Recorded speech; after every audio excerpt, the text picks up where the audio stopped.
Bueno, bienvenidos todos a esta nueva conferencia del segundo ciclo de novedades arqueológicas en España, que se viene desarrollando a todo lo largo de este curso académico que también tiene el museo. Llevamos ya unas cuantas conferencias, ya estamos mediado el ciclo y hoy les proponemos, gracias a nuestros dos conferenciantes que ahora les presentaré, el programa de investigaciones arqueológicas del Museo y Parque Arqueológico de Cueva Pintada en Gran Canaria. Como ellos muy bien titulan, Arqueología para un museo vivo. Pero eso ya se lo dejo explicar a ellos. Les voy a presentar y voy a comenzar por la doctora Carmen Gloria Rodríguez Santana. Voy a empezar por ella, entre otras cosas, por deferencia, pero también porque, como ustedes saben, hoy es el Día Internacional de la Mujer y la Niña en la Ciencia. No es discriminatorio el presentarte primero, pero hay que recordarlo.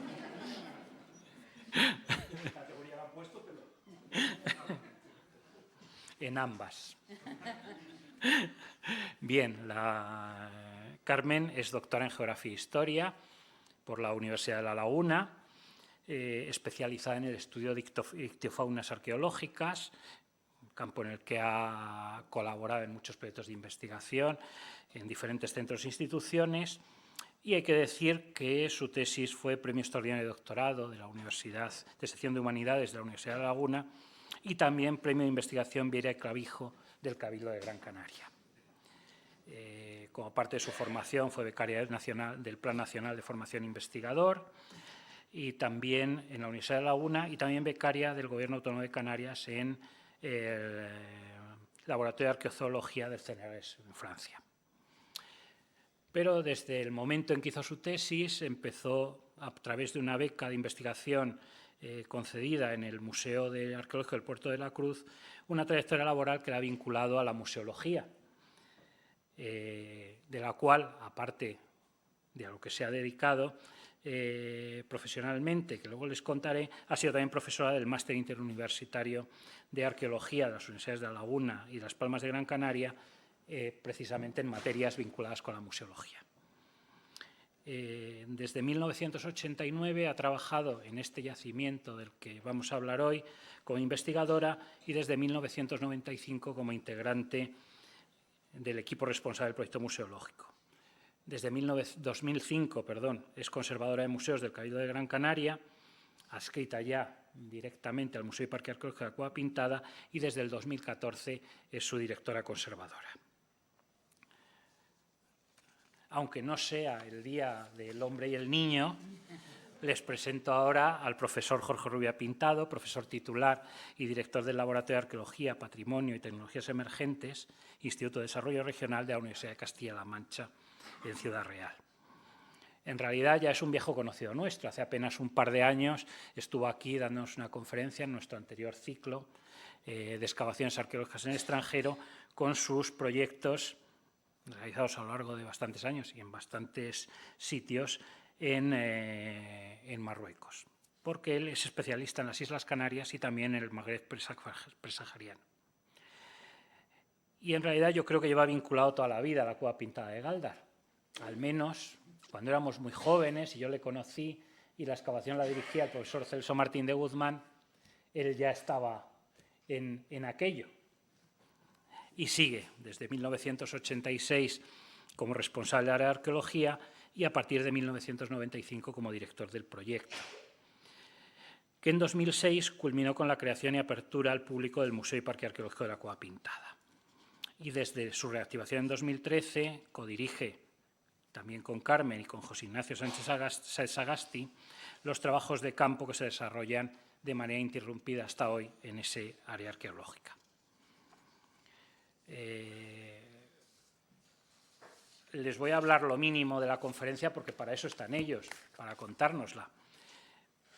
Pero sí cómo se va a centrar, aparte de presentarnos este yacimiento indígena y también con transición a lo colonial en el mundo canario, cómo el desarrollo del proyecto lo ha convertido realmente en un museo vivo, que es un campo de trabajo, de especialidad, en el que las actividades se desarrollan a museo abierto, las excavaciones y otras investigaciones que se hacen, lo cual es realmente complicado, y de esa gestión probablemente nos hablarán mucho en los siguientes momentos.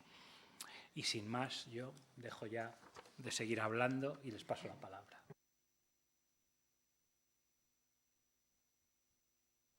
Sí.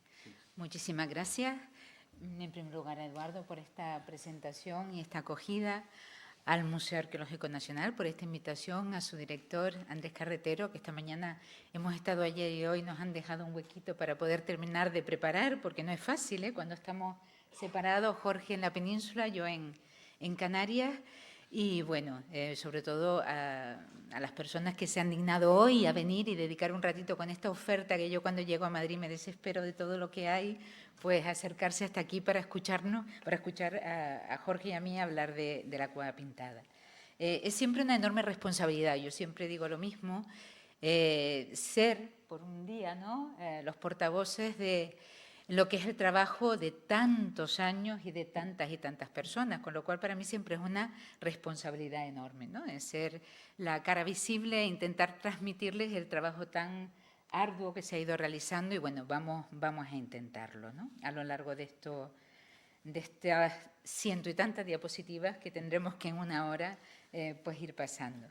Esto es la Cueva Pintada, este es el friso pintado, una pintura mural que da nombre a un yacimiento que en realidad es mucho más que una cueva pintada. Cuando las personas acuden a este yacimiento a visitarlo, la verdad es que nos guardamos ese as en la manga, porque al final se dan cuenta que es un proyecto de investigación, de conservación, de difusión, y que no solo hay una cámara decorada, una cueva artificial excavada, sino que hay muchísimo más, ¿no? Y eso vamos a intentar transmitirlo. Hemos organizado esta conferencia partiendo de una idea, y es que no todas las personas probablemente que están aquí conozcan este mundo tan peculiar de la arqueología del archipiélago canario, con lo cual hablaremos un poquito de lo que es la arqueología de Gran Canaria. Luego nos centraremos en lo que ha sido también, de forma lo más rápido posible, el desarrollo del proyecto Cueva Pintada, porque es un museo que surge estrechamente vinculado a un proyecto de conservación e investigación. Sería inconcebible, ¿no?, pensar en Cueva Pintada sin que estuvieran vinculados a esos dos aspectos. Y luego, en último lugar, pues justo nos centraremos en lo que es el plan de investigaciones arqueológicas del Museo y Parque Arqueológico Cueva Pintada. Bien, nos vamos a ir turnando, no vamos a hablar yo media hora y luego otra media hora Jorge, vamos a ver cómo pisándonos. Eso a veces viene bien para hacer más amena la presentación. Ya llevamos unas cuantas hacia la limón y van quedando bien, así que bueno, vamos a empezar pues con ese primer punto y le toca a Jorge.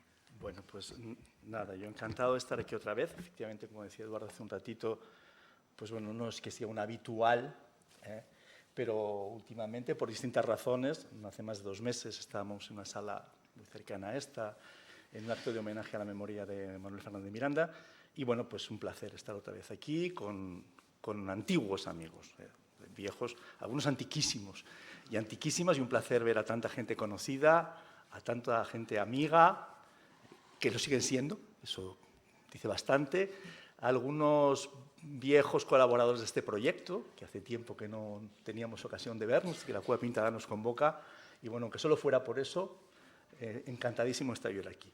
Bueno, vamos a ir rápido porque es verdad que tenemos muchas diapositivas, desafiando la falta de confianza de Eduardo, que duda muchísimo que acabemos, no solamente en horas, sino antes de las 8 y no sé cuántos de la tarde. Vamos a intentar avanzar rápido. Y como decía Carmen hace un instante, es verdad que venir a la capital y estar hoy aquí hablando de la arqueología de las Islas Canarias y singularmente de Gran Canaria nos obliga necesariamente a decir algo de esta arqueología tan desconocida.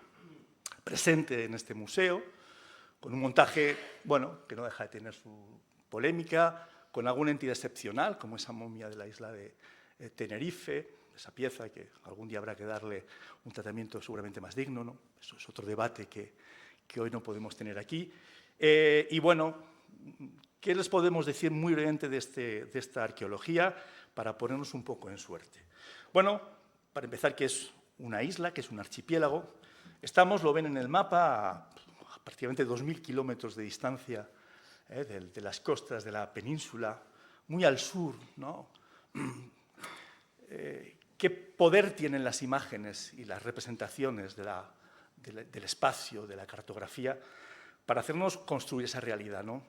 ¿Qué mal ha hecho ese recorte de las Islas Canarias pegadas a la costa de Cádiz o el Mediterráneo? Canarias está muy lejos, está muy lejos. Está frente a las costas africanas. A veces decimos que es un archipiélago africano, en realidad es un archipiélago atlántico. Las islas son islas porque no son continentes. Y esto que parece una perogrullada es muy importante.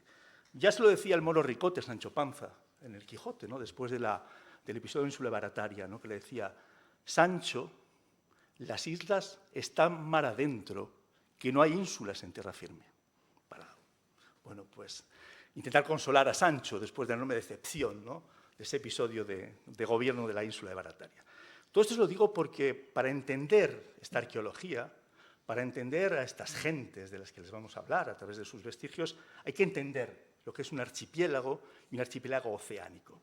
Efectivamente, situado cerca de las costas africanas, lo que explica muchas cosas que ya veremos, pero islas, al fin y al cabo, islas volcánicas que jamás estuvieron vinculadas al continente, que surgieron de los fondos oceánicos hace unos cuantos millones de años, con esa orografía atormentada de la que hablaba Unamuno, desde luego esos paisajes, ese medio, ese entorno que hace comprender muchísimas cosas y que fue poblada, en efecto, en esta imagen que tienen ahí, una recreación desde el continente, sin ninguna duda, desde el continente africano. Nosotros en Canarias decimos que vamos a la península cuando venimos aquí, no que vamos al continente, como dicen los franceses cuando van a Córcega, ¿no? Porque nuestro continente de referencia evidentemente es el norte de África, aunque las islas, ya digo, son oceánicas, son mar, son Atlántico.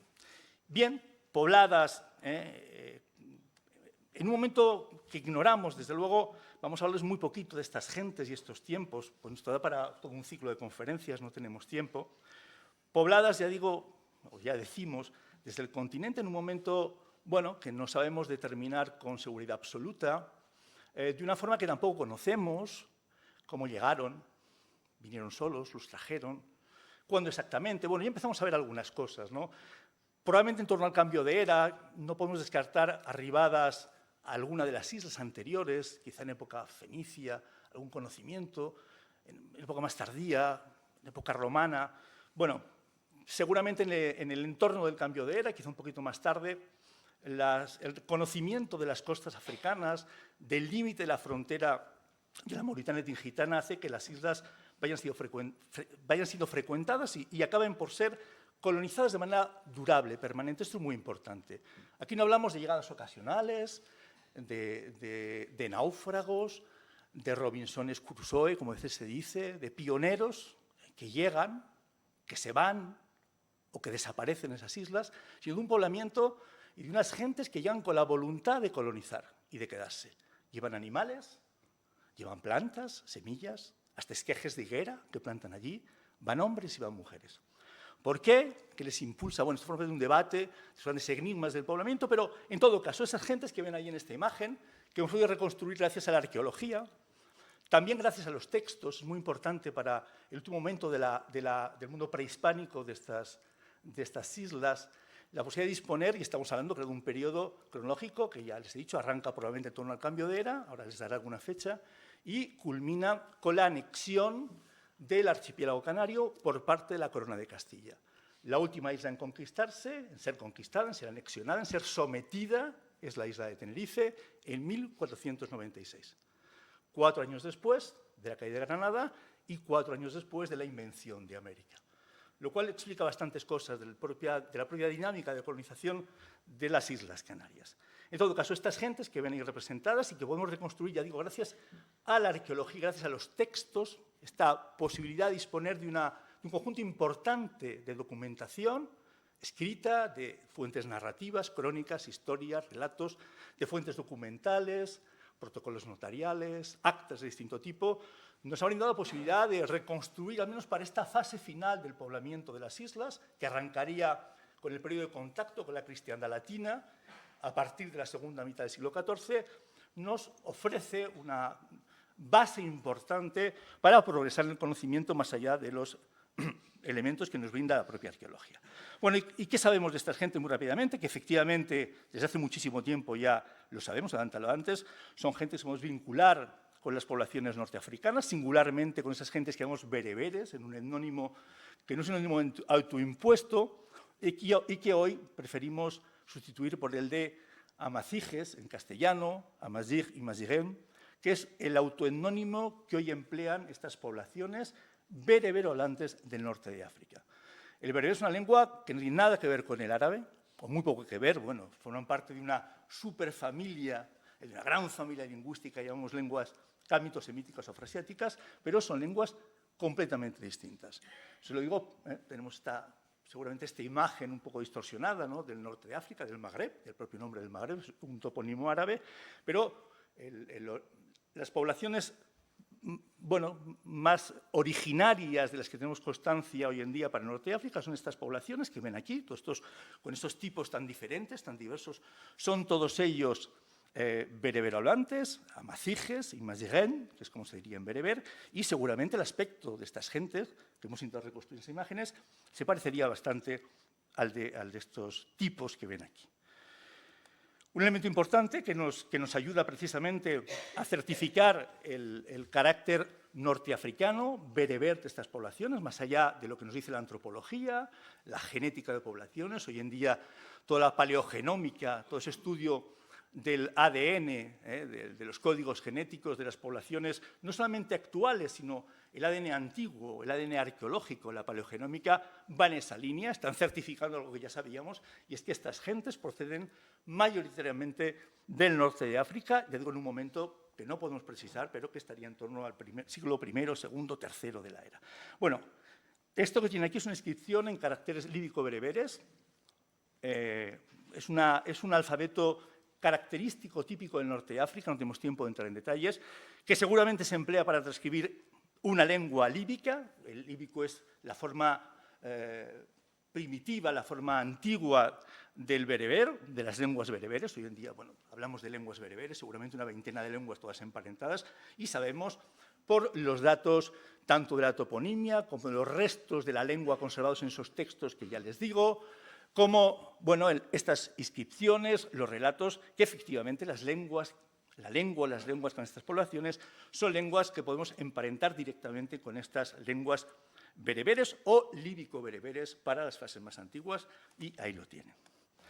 Bueno, en cuanto a los espacios, los paisajes, ya hablando de Gran Canaria fundamentalmente, vamos a pasar muy rápidamente en revista alguna entidad arqueológica, más una idea de este mundo tan distinto, tan distante, ya lo han visto, pero tan distinto a lo que estamos acostumbrados. También incluso en el norte de África, desde luego la insularidad es un elemento muy importante, y cuando nos acercamos a estas poblaciones en todas las islas, y singularmente en Gran Canaria, que es seguramente la isla donde hay una mayor riqueza y diversidad desde el punto de vista de los elementos arqueológicos, es su singularidad. No encontramos en el norte de África, que es muy grande, desde el Nilo hasta el Atlántico, desde el Mediterráneo, el Estrecho, hasta el Sahel, hasta el sur del Sáhara, unas culturas arqueológicas que pueden emparentarse directamente con todos y cada uno de los elementos que aparecen representados aquí.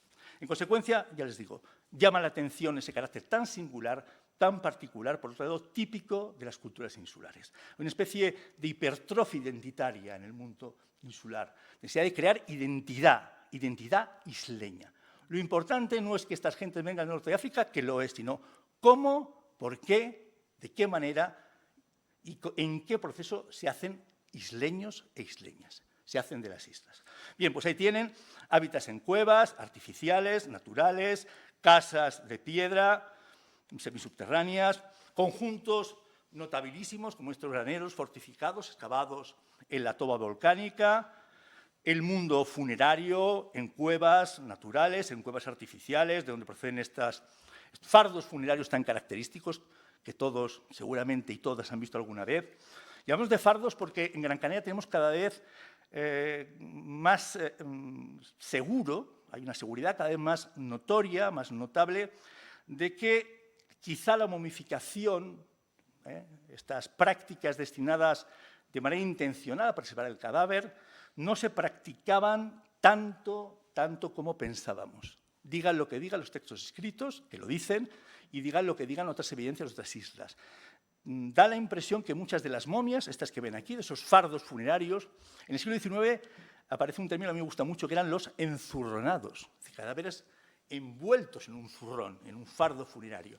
Bien, pues son resultados seguramente de procesos naturales de desecación y no propiamente de momificaciones. Esto es un debate que está abierto, muy vivo hoy en día, pero bueno, muy interesante. Bueno, estas momias del Museo Canario, con seguridad casi absoluta, esa que tienen expuesta en la sala de este museo, que es sin ninguna duda la momia mejor conservada y más impresionante de todas, en el mejor sentido de la palabra, y seguramente en el peor.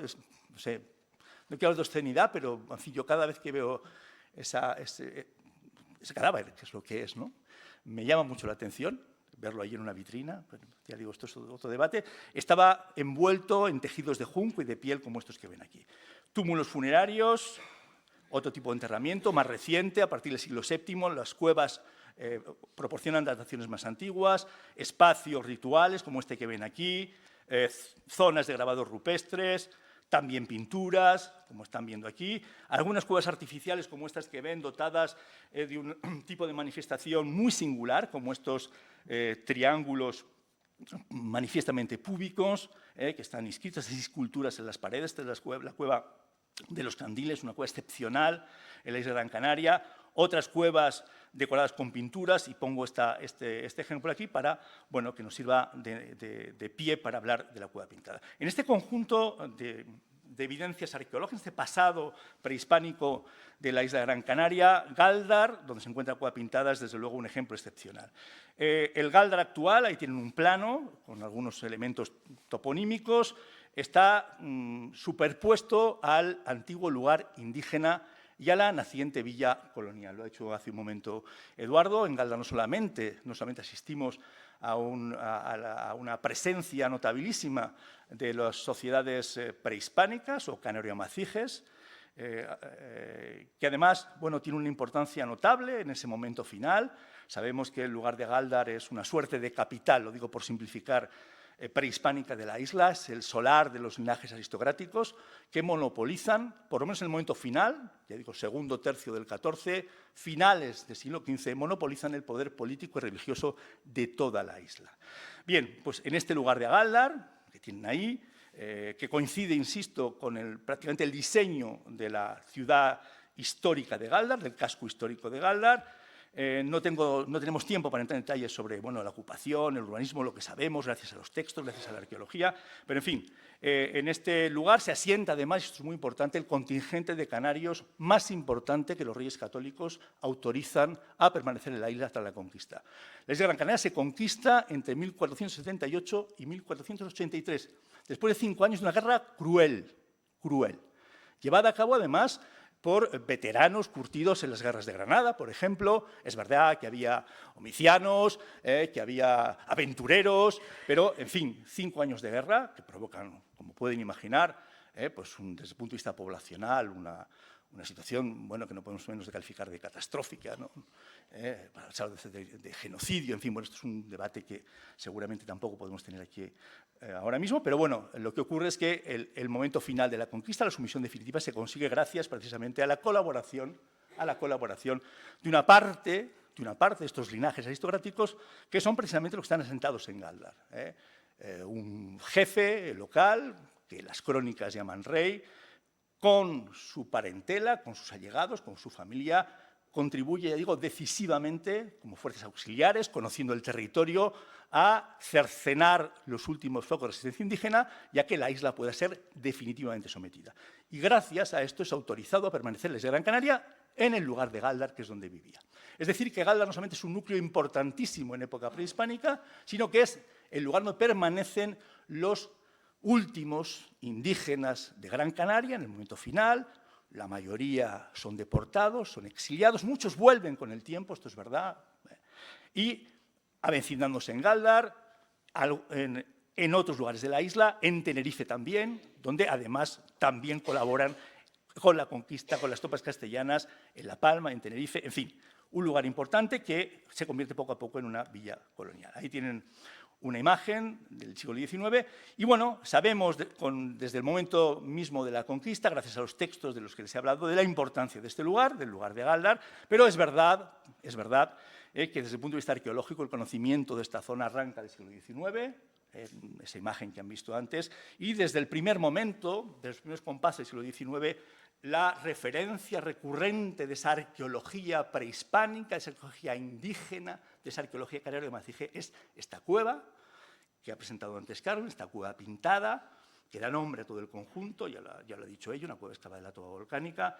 decorada con pinturas, que algunos textos describen como el palacio de los últimos reyes, de sus últimos jefes locales, el Palacio del Guanarteme, que se descubre ocasionalmente en 1862 aproximadamente, y que, bueno, es objeto, pues ahí tienen, por ejemplo, un dibujo debido a René Bernot, que en el fondo lo que está reproduciendo es una maqueta en escayola que se presentó en la Exposición Universal de 1889 de París, la misma de la Torre Eiffel, ahí estuvo la cueva pintada en un recorrido arqueológico, que fue muy tempranamente musealizada, diríamos hoy, tiene una imagen, ahí ven, con las escaleras que bajaban, el ayuntamiento hace el esfuerzo de adquirir, nunca estuvo claro si lo adquirió o no, pero bueno, lo acondicionó, la cueva se visitaba en un momento, luego poco a poco fue abandonada, no vamos a entrar en la historia, décadas y décadas de abandono, de incuria, que comprometieron gravísimamente la conservación de la cueva, pero afortunadamente en el año 1969 se hizo una campaña,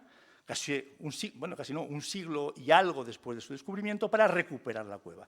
Ahí ven un trabajo de restauración, 1970, se limpian las pinturas, ahí lo ven, de manera mecánica, eso llama bastante la atención, no deja de... pero bueno, ahí están, y las pinturas se han conservado, ahí tienen... bueno, vaciados con pala mecánica de una parte los bancales de cultivo, porque la cueva pintada y su entorno eran una enorme finca de cultivo, abancalada, con cultivos de plataneras, para aligerar el peso de la tierra, para evitar los problemas de humedad. Naturalmente ya pueden imaginar que en ese rebambaramba que se diría en Canarias, en ese totum revolutum, en ese escándalo de maquinaria entrando y saliendo se perdió muchísima información, no hubo un control arqueológico digno de ese nombre, ni muchísimo menos, desgraciadamente, pero bueno, lo cierto es que en el año 1972 se abre la cueva pintada al público, con una segunda musealización, diríamos, que ha permanecido hasta este proyecto del que vamos a hablar, ahí lo tienen, con un cierre que ven a la derecha que comprometió gravísimamente la conservación de la cueva. Tal es así, y esta es la última imagen que vamos a poner, que ahí tienen, ¿no?, pues la cueva pintada absolutamente empapada, chorreando agua, porque en un momento determinado alguien pensó que la cueva estaba muy seca, lo que es cierto, y bueno, pues las cosas que a veces pasan, algún especialista cuyo nombre ignoramos, aunque lo intuimos, decidió que sería bueno poner un grifo en el techo de la cueva y abrirlo de vez en cuando para que la roca se empapara y ganara humedad, y la humedad relativa fuera aumentando y la cohesión de las partículas, que en el fondo eso es una toba volcánica, ceniza volcánica compactada, fuera mayor. Lo cierto es que alguien se dejó ese grifo que había que abrir y cerrar abierto, y una buena mañana pues la cueva estaba completamente inundada. Es decir, que la pobre cueva pintada ha sufrido lo indecible hasta que en el año 1982 hay que cerrar la cueva, 10 años después de su apertura, con un régimen de visitas absolutamente insoportable para un vestigio de esta naturaleza, con problemas severos de conservación, y empieza el proyecto Cueva Pintada, del que vamos a hablar muy rápidamente. Como bien ha comentado Jorge, bueno, esa situación supuso, pues bueno, que él dice que se acuerda perfectamente el día en que con Celso Martínez Guzmán se acercó hasta esa puerta y cerraron, ¿no?, con llave, echaron la llave. A partir de ahí, bueno, empieza todo un proceso complejo, pero que llevó a que en 1986 ya se tuviera, ¿no?, un proyecto redactado con una propuesta de plan especial, que al final nunca fue aprobado por el ayuntamiento, no vamos a entrar, pero que afectaba fundamentalmente a esa manzana agrícola, ¿no?, que al final había que transformar en un parque arqueológico urbano, así lo tenían claro los dos directores de ese proyecto.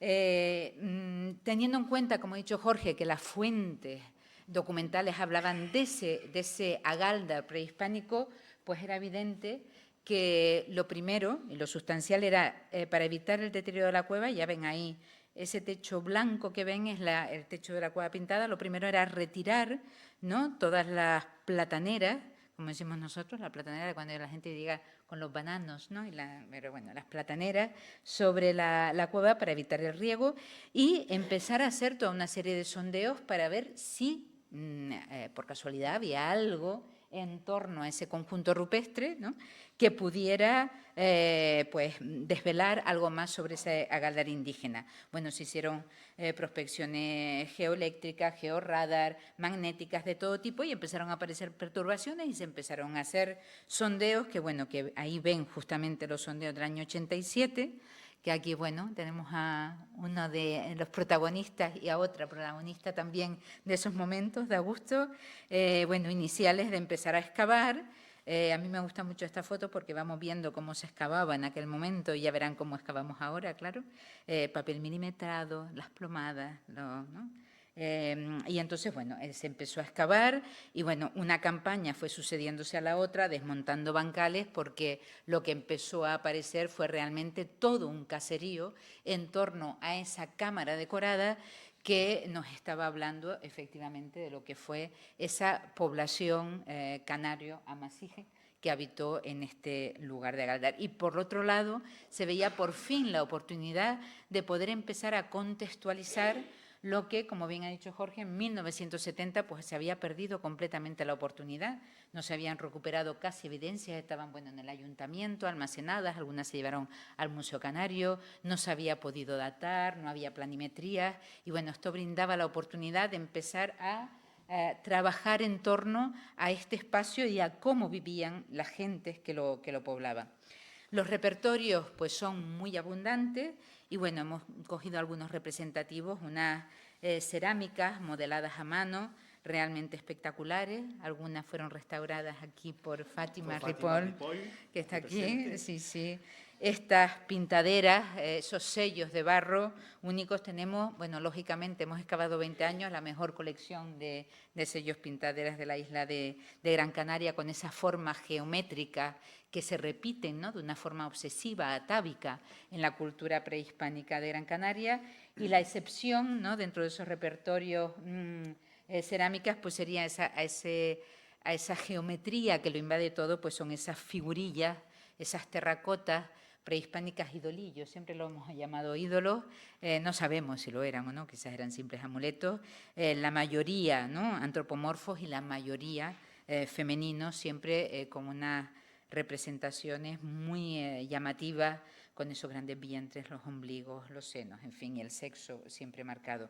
Pero además con repertorios coloniales, que hemos escogido sencillamente algunas cerámicas de las más abundantes, cerámicas a torno, mayólicas, de series moradas, azules, verdes. Y, bueno, como Paloma Motero no ha podido venir, pero digo, le voy a llevar unas monedas para que vea pues algunas de las monedas más frecuentes. Hay muchísima moneda portuguesa también, pero bueno, aquí tenemos estas también de Secado Porto y de la Blanca de Rombo. Bien, después de emprender este trabajo considerable de ordenamiento de lo que se podía hacer, ¿no?, en este proyecto, estaba claro que había que excavar, pero que había toda un área de conservación que iba a ser prioritaria, porque el objetivo era devolver la cámara decorada a la sociedad, intentando mantener, ¿no?, un estado, devolverle un estado digno. Por lo tanto, a la par, ¿no?, de toda ese área de arqueología, también se puso en marcha el área de conservación.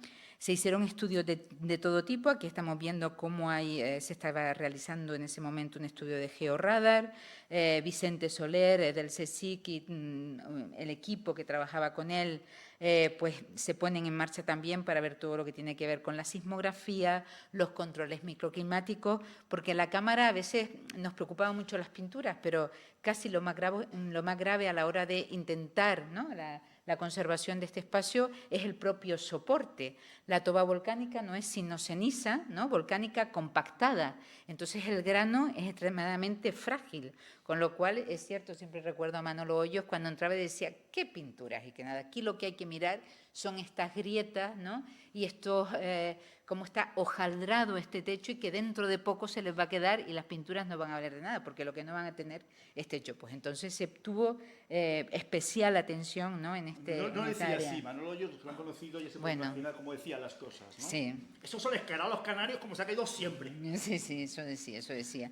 Bueno, seguimos, Jorge. Sí. Luego, bueno, esa área de conservación es cierto que se focalizaba sobre todo en la cueva, pero que tenía que también centrarse en lo que era el poblado, que iba creciendo y creciendo. Bueno, en realidad hay como 60, en la actualidad unas 60 estructuras, la mayoría casas, aunque no solo.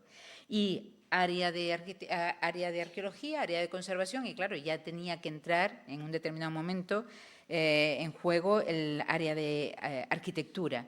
Y aquí es cuando Javier Feducci, ¿no? entra a formar parte del equipo y prepara este proyecto de museología y museografía. Trabajaba pues con Jorge, con Celso Martín de Guzmán, y se decide pues establecer sobre todo 3 áreas fundamentales.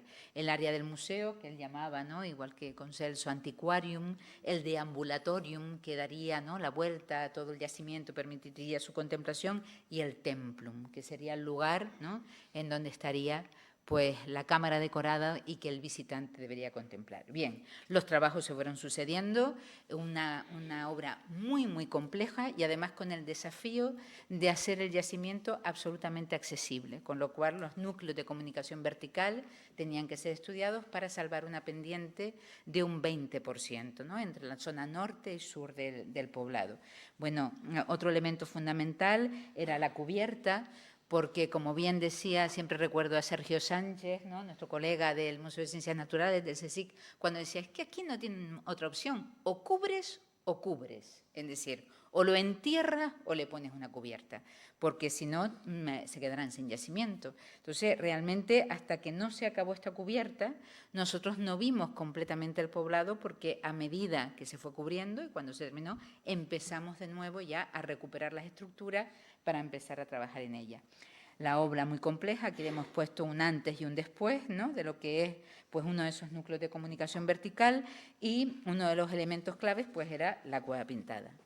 La cueva pintada, intentar eliminar ese cierre arquitectónico de Alemania, ¿no? que se había hecho en el año 70, 72 se había inaugurado, y sustituirlo. Y aquí el gran desafío era qué hacer con la cueva pintada. Si la cueva pintada seguía el mismo modelo de Altamira, si se hacía una réplica o si se contemplaba. Desde luego, eso quedaba, entrar en la cueva pintada entraba fuera, ¿no? de todos los cálculos del equipo, no solo de conservación, sino también de museología y de arqueología. Y entonces se decidió, ¿no? después de muchos estudios y trabajos, pues hacer una suerte de burbuja, ¿no? en la que encerrar al visitante, que al fin y al cabo es el que provoca todos los daños, ¿no? que podían afectar a la cueva pintada. Mantener así unos óptimos microclimáticos y conciliar la contemplación y la conservación de cueva pintada. Fue una decisión difícil, polémica. Siempre recordamos ¿no? un consejero que decía, bueno, ya me presentarán varias opciones y a ver cuál escogemos. Y decíamos, no, es que si hay opciones será la mejor, ¿no? la que se puede adoptar, la única. Y bueno, es cierto que las condiciones de la propia cueva pues lo permitían, y como yo siempre lo digo cuando hago una visita a la cueva, como nos comentaba un colega gallego en un congreso en Galicia de musealización, levantó la mano al final y dice, a mí en realidad lo de la conservación me da igual.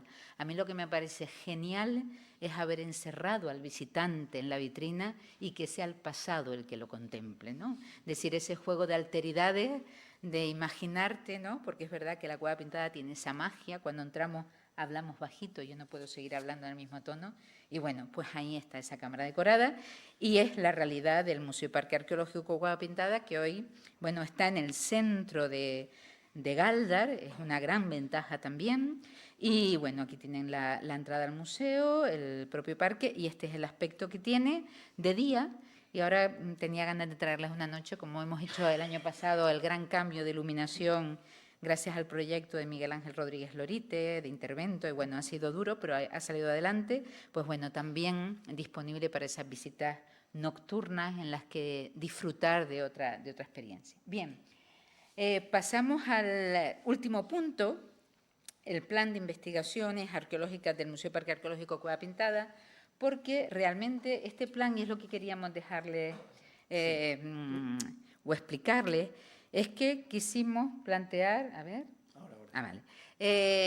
Hasta el año 2011, en realidad, casi 5 años después, tengan en cuenta que vino la crisis, fue complicado, ¿no?, capear ese temporal, como en todo sitio. Nos habíamos ocupado sobre todo de ese desafío de incorporar al visitante a lo que habían sido tantos años de trabajo puramente arqueológico y de conservación. Y a la hora de plantear la investigación, teníamos claro que la investigación no podía ser solo investigación arqueológica y se plantea un plan del museo que contempla 3 líneas fundamentales. Por un lado, las investigaciones arqueológicas, propiamente dichas, pero también las investigaciones aplicadas exclusivamente a la conservación, que es verdad que en muchas ocasiones van íntimamente ligadas, y también investigaciones aplicadas a la presentación y difusión. El público también se convierte en objeto de estudio a partir de ese año 2006. Vamos a dejar esas líneas y nos vamos a centrar en la primera, que tiene una serie de programas.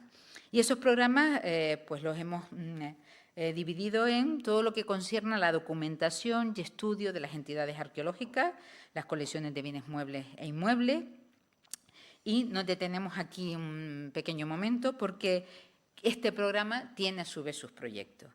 En primer lugar, lo que queríamos desarrollar era el diseño e implementación del SIDAP, lo hemos llamado así, ¿no? Un sistema integral de documentación arqueológica y patrimonial, que tiene que ser una base de datos espacial que estamos desarrollando ya desde hace tiempo y que nos permita poder ir alimentando constantemente esa base de datos, no solo con la documentación reciente, sino también incorporando el fruto de tantos años de trabajo arqueológico con los miles de planos, ¿no?, de dispersión, con los inventarios antiguos, con los diarios, para que estén disponibles. Lo primero que fue necesario pues, fue hacer pues, un levantamiento, ¿no?, que nos sirviera, ¿no?, un levantamiento 3D que nos sirviera de base para poder acoger esa base de datos espacial. Y bueno, ya que estamos en el proceso de fotogrametría, levantamiento con el yacimiento, lo hicimos con un láser faro, un escáner faro de láser que nos permite tener un margen de error en torno a 1 o 2 centímetros y que nos ha permitido crear ya esta ortofoto, que es la base, ¿no?, en torno a la cual estamos trabajando constantemente. Aquí vemos cómo se incorpora, esto es una captura de pantalla de cómo se incorpora entonces nuestra ortofoto a lo que es la trama de Galdar. Vamos. Y luego, sobre todo, lo que estamos haciendo es encajando toda la documentación antigua en esa base de datos espacial, ¿no? Entonces, eso nos permite tener disponibles los miles de planos de levantamiento asociados a los materiales que se han recuperado y, bueno, poco a poco vamos avanzando. La cámara decorada necesitaba para ese levantamiento un tratamiento muy especial, también muy vinculado al programa de conservación y, por lo tanto, se hizo un escaneado con un escáner Minolta láser con triangulación con un nivel de precisión de 0,4 milímetros, con lo cual es verdad que aquí sí que hemos afinado muchísimo y bueno, volveremos un poquito al final más adelante, esos son el tipo de captura. Luego, otro elemento fundamental era, dentro de ese plan de ese primer programa de trabajo, era el estudio de las estructuras arqueológicas, que es un programa un proyecto que se está desarrollando, sobre todo a la mano de un colega, de Ángel Marchante Ortega, que además de pasar de dirigir como equipo técnico las excavaciones arqueológicas, pues está haciendo un estudio detallado de todas las estructuras del poblado. Vete pasando, porque si no llegamos. Y a mí esta foto es muy importante, porque siempre sacamos toda la tecnología, pero luego, además de la ttecnología, hay que sentarse, ¿no?, en el yacimiento y pensar, ¿no? Entonces, cuando Ángel me dio, digo, Ángel, envíame fotos. Me mandó y dice, hay unas que me hice un día. Me hizo ese, digo, pues estas son muy relevantes, porque es verdad que a veces pensamos que la tecnología, ¿no?, el escáner, el láser, ¿no?, nos lo da todo. Y a mí lo que me gusta cuando Ángel está es pasar y ver cómo se sienta con todas esas fotografías, con toda esa información y reflexiona sobre lo que está viendo, ¿no? Entonces, bueno, quería traer esta foto y, bueno, todo este trabajo que va haciendo sobre los paramentos, son análisis métricos, tanto de los paramentos como de los propios modos, ¿no?, de la modulación de las estructuras. Y por último, es cierto que el estudio de materiales, que siempre parece que se va quedando, ¿no?, olvidado, pues lo desarrollamos gracias a lo que pueden ser todos los proyectos que se desarrollan con la Universidad de Las Palmas de Gran Canaria, los proyectos que desarrollan nuestras colegas, María del Cristo González Marrero sobre materiales coloniales, Amelia Rodríguez sobre lo que pueden ser las industrias líticas y materiales prehispánicos, Jacob Morales, es decir, que hay toda una serie de proyectos que entran dentro de lo que son los estudios competitivos que nos permiten analizar las industrias líticas, y he querido traer fotos de lo último que hemos hecho, fue hace 2 semanas, que es el análisis de vidrio, justamente dentro de un proyecto de Amelia Rodríguez y Jacob Morales, creo que es este, y que, bueno, que nos permite conocer mejor los vidrios, porque es cierto que sin esa trama fractal con la Universidad de Castilla-La Mancha, con el CSIC, con la Universidad Autónoma de Madrid, con la Universidad de La Laguna, de Las Palmas, no podríamos sacar adelante el trabajo de investigación. Bien, entramos en el segundo punto de excavaciones, esa línea o ese otro programa de trabajo que creo que ya Jorge toma relevo. Sí. Es decir, que aquí es donde debería empezar la conferencia, pero no. Bueno, Ya llevamos mucha y vamos muy bien, vamos muy bien. Bueno, el programa de excavaciones arqueológicas, lo han visto, líneas, programas, proyectos. Bueno, pues efectivamente, dentro de este programa de excavaciones y trabajos de documentación arqueológica de campo, desde el año 2013, que es la horquilla cronológica que venimos a presentar aquí, 2013-2019, la última campaña fue el verano pasado y estamos preparándola de este verano, nos ha permitido poner en marcha otra vez una serie de intervenciones directamente sobre el terreno. Lo hemos visto antes, las excavaciones en la Cueva Pintada empiezan al compás de los primeros trabajos, es necesario crear el parque arqueológico. Cuando empezamos a trabajar, ya lo han visto ustedes, apenas se conocía la cámara decorada, el complejo en la que se inserta esta cámara, y todo lo demás pues ha sido yacimiento que se ha ido produciendo, que se ha ido construyendo, zona visitable al ritmo de las intervenciones arqueológicas. Fueron muchas las campañas, pero, y esto es muy importante, fueron campañas que estaban orientadas a un fin determinado, que era, en efecto, el acondicionamiento de este espacio para su uso público. Fue una arqueología muy aplicada, muy dirigida a la presentación y a la interpretación del yacimiento de la zona arqueológica. ¿Por qué digo esto? Porque hubo que hacer muchas concesiones. Es decir, en una arqueología que contemplaba fundamentalmente la afección de toda la infraestructura sobre los vestigios y que ponía en primer lugar la comprensión, la legibilidad del vestigio por parte del visitante. Y esto, aunque no se lo parezca, obliga a hacer muchas concesiones. Es decir, que tuvimos que seleccionar las intervenciones, tuvimos que renunciar a algunas excavaciones, no, ya lo verán, hay fundamentalmente 2 fases representadas en este asentamiento, desde el siglo VIII al siglo XV, XVI, 2 fases cuya datación precisa ha sido precisamente uno de los desafíos que nos hemos planteado en esta nueva etapa de excavaciones arqueológicas. Y, bueno, pues, como pueden imaginar, la fase más reciente, la que corresponde a este momento final de la ocupación, para que tengamos tanta información, que es finalmente la que se presenta, se superpone a las fases más antiguas, dificultando su lectura y su comprensión. Es decir, que para conocer el primer asentamiento había que desmontar las viviendas, las habitaciones correspondientes al momento final, cosa que naturalmente no hemos hecho. Hemos indagado, hemos investigado, hemos sondeado allí donde hemos podido, sin comprometer la integridad y la comprensión de los vestigios. Eso por un lado, y por otro lado, lógicamente, las intervenciones relacionadas directamente con la obra. ¿Qué quiere decir esto? Quiere decir esto que, como ven ustedes en ese plano, una vez que el museo se abre, y digo el museo porque nosotros lo solemos repetir, la gran sala del museo es el yacimiento arqueológico, es la zona arqueológica. Lo otro es una especie de gran antesala. Y, bueno, pues con la zona visitable ya consolidada, con los bordes de la zona excavada y con la posibilidad de visitar, todo eso que ven en color verde y en color fucsia son zonas que todavía están pendientes de su correcta documentación arqueológica. Eso fue una decisión que se tomó voluntariamente, lo cual nos ha permitido, a partir de este momento, poner en marcha con sosiego, con tranquilidad, sin pasar frío, a cubierto, en verano, aprovechando las fiestas del pueblo, en fin, en las mejores condiciones, con el laboratorio a pie de obra, en las mejores condiciones, poder seguir trabajando a un ritmo tolerable, que no genere, porque lo ha dicho antes Carmen, un problema, lo saben todos los que participan o dirigen o coordinan o intervienen en intervenciones de este tipo. Estamos hablando de unos 7.000 metros cuadrados de zona visitable. El problema que se nos plantea es la gestión de esa enorme masa de información que se va creando. Y por eso se ha puesto en marcha el sistema de información arqueológica, que tiene una vocación fundamental de perennizar y de conservar los datos, no los siglos, sino los datos, y hacerlos accesibles. Somos conscientes que toda la información que generamos no seremos capaces de explotarla nunca a nosotros. Hay que crear las condiciones para los que vengan detrás, quizá algunos de los que están aquí hoy sentados, puedan trabajar con esos datos, comprenderlos, interpretarlos, exprimirlos, explotarlos, publicarlos, difundirlos y disfrutarlos. Bueno, ese es nuestro compromiso. Bueno, vamos poquito a poco y vamos excavando. En toda esa zona, a museo abierto. Y, en fin, bueno, aquí en estas campañas, ahí tienen el elenco, voy a pasar muy rápido. Y, bueno, pues en estos 6 años de intervenciones, con distintas modalidades, no tengo tiempo ahora de entrar, colaborando con empresas de arqueología locales, también hubo una voluntad en un momento determinado de ofrecer bueno, pues la posibilidad a empresas locales de vincularse a estos proyectos para generar expectativas de empleo, coincidiendo precisamente con el momento de la crisis, un momento muy duro para las empresas de arqueología, lo saben los que están aquí. Bueno, pues ahí tuvimos ocasión de colaborar, seguimos trabajando en 3 estructuras, en 3 zonas, que ven ahí representadas en la diapositiva. La estructura 53 que ven ahí, muy rápidamente.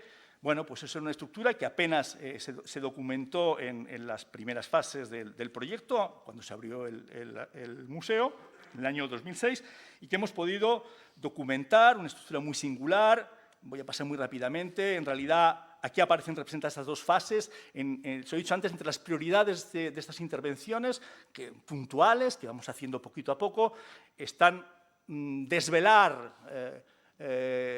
informaciones que todavía se resisten a nuestra probabilidad, capacidad de penetración y de inventiva y de imaginación.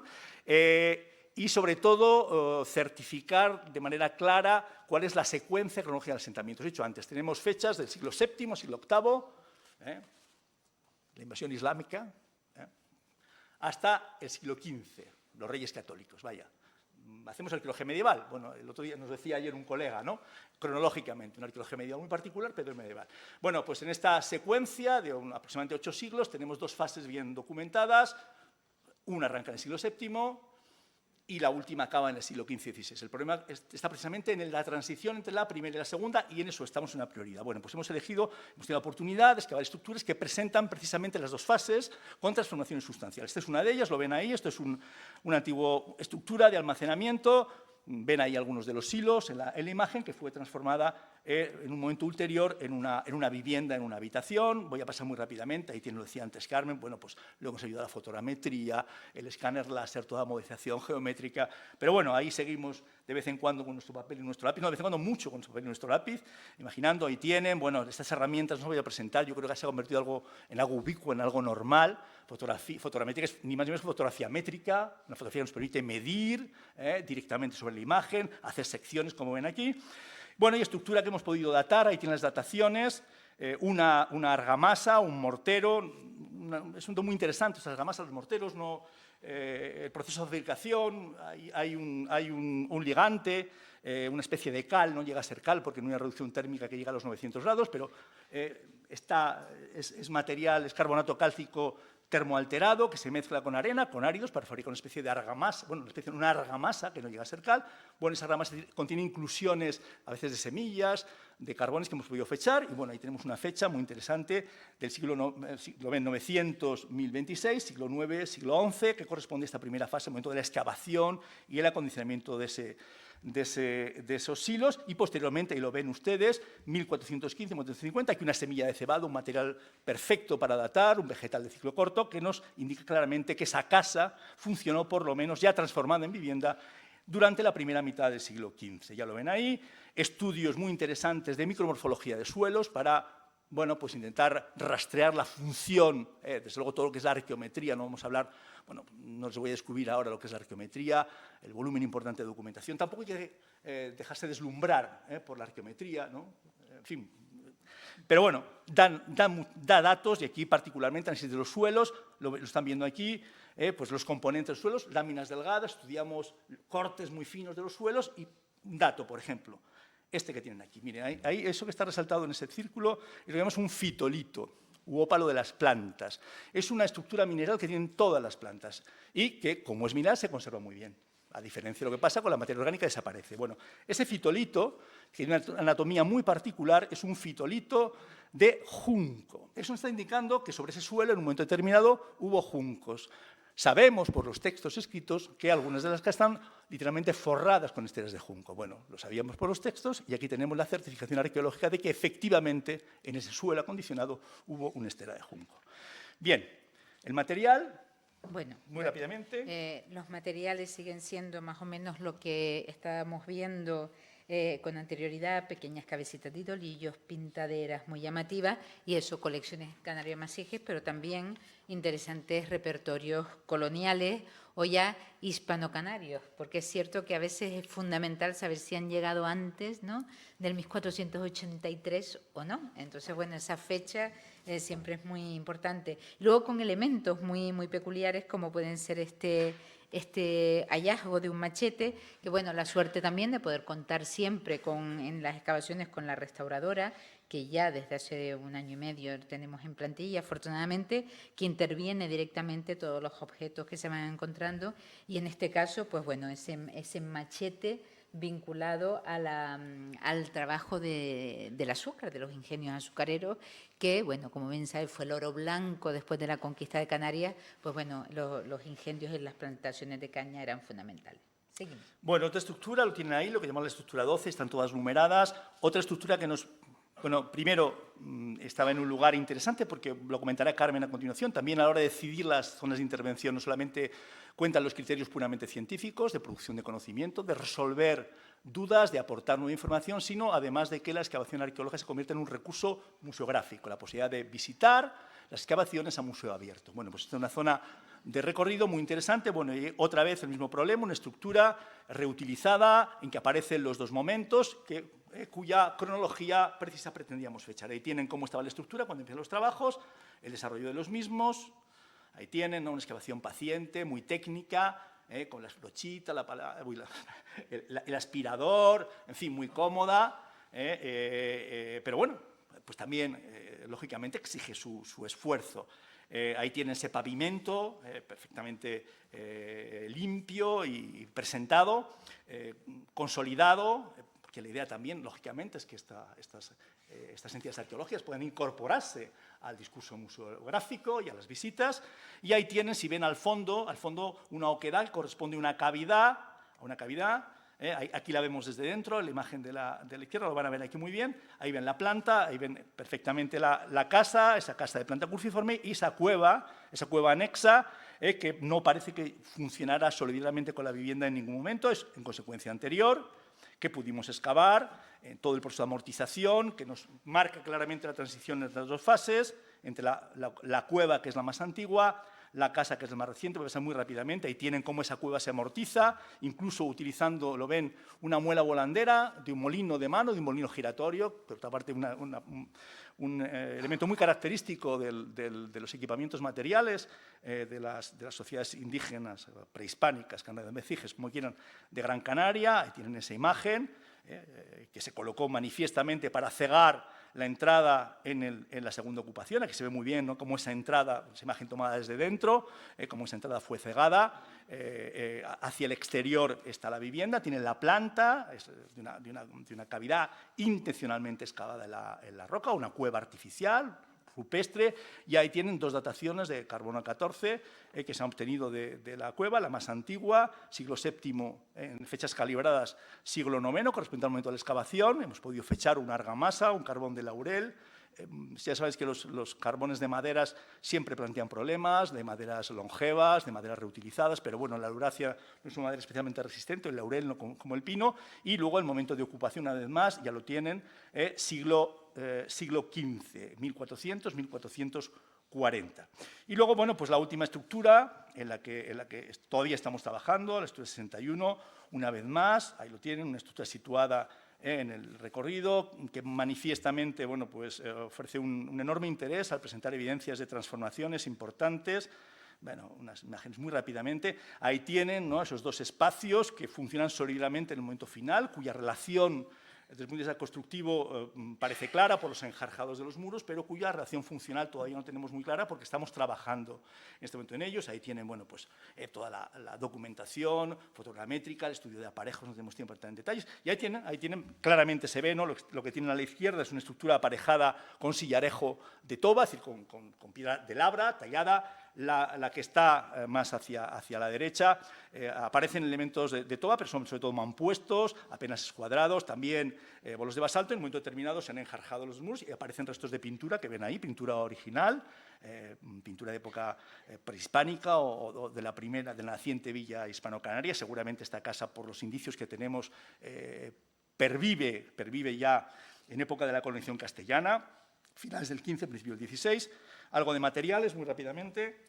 Bueno, estos son algunas de las joyas de los materiales que aparecen en esta estructura, sobre todo en esta estructura. No solo hemos recuperado aproximadamente, bueno, una cincuentena de, como lo llamamos nosotros, los burgaos, ¿no? Son caracoles marinos decorados. Primero solo aparecían algunos decorados con pequeñas incisiones, pero ya hace 2 años empezamos a encontrar toda una serie de burgaos que yo creo que vale la pena destacarlos porque realmente consideramos que son únicos, ¿no? Perfectamente pelados, entre comillas, toda esa superficie, pulidos y dejando sencillamente negativo, ¿no? En lo que da la vuelta a la espira, ese aspecto negativo, pero bueno, ahí lo tenemos. Los Vígaro. Burgaos es un portuguesismo. En Canarias hay mucho portuguesismo muy importante. Forcus de 2 tipos. Bien, luego idolillos, pintaderas, monedas, seguimos. Y bueno, siempre el trabajo de conservación, tanto en el yacimiento como en el laboratorio. Y como bien decía Jorge, uno de los aspectos fundamentales a la hora de escoger dónde excavar, además de resolver determinados problemas, era que estamos hablando de un museo abierto al público, ¿no? Un museo que queremos que esté vivo y no hay nada, es cierto, tenemos mucho ganado, como la arqueología, ¿no? El trabajo de campo, el trabajo con la tierra para atraer al visitante. Entonces, tanto en la visita de público general al Museo Parque Arqueológico, que recorren las pasarelas, algunas las hemos ampliado justamente en función de los hallazgos que se han hecho desde el año 2013, también, ¿no? Programas públicos destinados a las visitas en familia, con la arqueología en tus manos, talleres infantiles, y yo creo que uno de los programas educativos, lo que es la visita del público escolar, que siempre habla con las personas que están excavando, no es, hicimos incluso pequeñas vitrinas a pie de yacimiento para poder, ¿no? Ir poniendo cada día lo que iba saliendo, pero probablemente uno de los mejores programas, y me voy a tener un minuto, es porque la arqueología en Cueva Pintada nos permite hacer, ¿no? El recorrido desde la excavación hasta la vitrina, ¿no? Y eso es algo que teníamos que sacar partido. Hay pocos espacios arqueológicos que nos permitan llegar hasta la vitrina, o a veces tenemos unas maravillosas vitrinas, pero con objetos que han salido de yacimientos que están, ¿no? Lejos. Entonces, aquí hemos diseñado todo un programa que permite seguir el rastro de esos objetos, de esas estructuras que van, pues bueno, desde lo que es el yacimiento, luego se pasa al laboratorio, cómo se clasifican, cómo se restauran, cómo pasan, ¿no? Y son almacenadas para llegar al final a esas vitrinas, ¿no? Donde se contemplan y donde hablamos de esa otra vida de esos objetos, ¿no? Que al final tienen como una función muy distinta a la que fueron concebidas y que tienen como reto nada más y nada menos que hablarnos de las sociedades que las produjeron, ¿no? Entonces, bueno, otro programa fundamental es el del campus de arqueología, Cueva Pintada, es decir, un programa destinado a universitarios. Aquí tenemos a uno que ha participado en una de esas campañas, donde, bueno, además de excavar, pues se trabaja con los materiales, se trabaja con, bueno, adentrándolos en las nuevas técnicas de documentación, con seminarios de tarde en lo que se estudia, ¿no? Los distintos materiales. Aquí tenemos a Pablo Castellano hablando de los estudios de fauna. Y luego la importancia de las redes sociales para dar cuenta de los hallazgos, de los trabajos de restauración, de en algún determinado momento cuando aparece un objeto, pues poder colgar el vídeo, o de pequeños debates en torno a las materias primas que aparecen, ¿no? En los yacimientos arqueológicos. Y acabamos ya con una Sí, cosita, no dentro de poquito. Bien, ya está. Sí, vamos a acabar. Bueno, pues lo han visto junto a las excavaciones arqueológicas, de estructuras, documentación arqueológica de campo, más documentación arqueológica, en este caso de, bueno, pues lo que hemos convenido en llamar, quizá, bueno, pues de una forma un poco excesiva, ¿no? La joya de la corona, la joya es todo el yacimiento arqueológico. Es verdad que no habría Museo y Parque sin la Cueva Pintada, sin el desafío que planteó su conservación en su momento, y ahí estamos, pero sigue, desde luego, planteándonos muchos problemas de conservación, de estabilización. Es una enorme responsabilidad gestionar este espacio, pero también de documentación arqueológica, de conocimiento de técnicas pictóricas, de formas de excavación, del espacio, arquitectura rupestre, en fin, y en eso estamos trabajando.